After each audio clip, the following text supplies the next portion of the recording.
So, near the entrance to Peremoga, or translated into English Victory Park, there is a monument to Colonel Kelin and other defenders of Poltava City.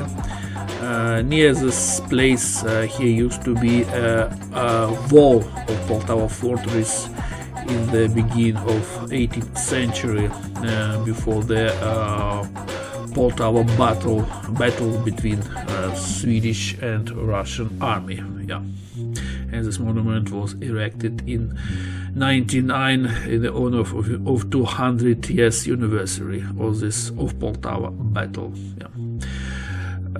Here is park itself. Frankly speaking, this is the only park such big one in Poltava. To regret, I did video at the beginning of November. It's a rainy day, so the park looks like not so nice than in summertime, but I think you can approximately evaluate about this place. So some playground zone for children, main alley, some bed flowers, some amusement area, and so on and so on.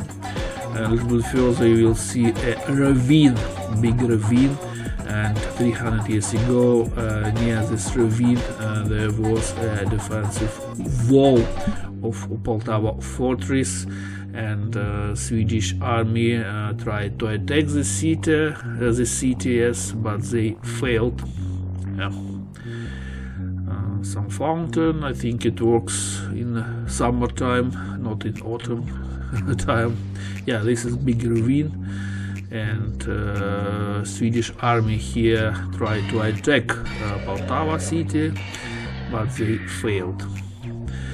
There are some renovated zone, but of course some zone is still required some renovation. For example, this green theater on open air theater, it's absolutely a disaster, as I see.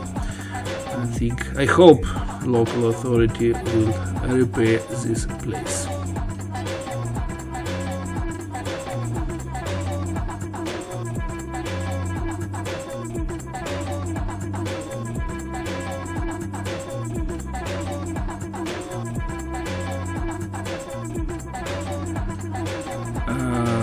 Who doesn't know why this park is called Victory Park or Peremoga Park? Because a lot of parks in the former Soviet Union cities are called in this way. It means in the honor of victory in the Second World War, just with general information. So Peremoga Park or Victory Park, Poltava City.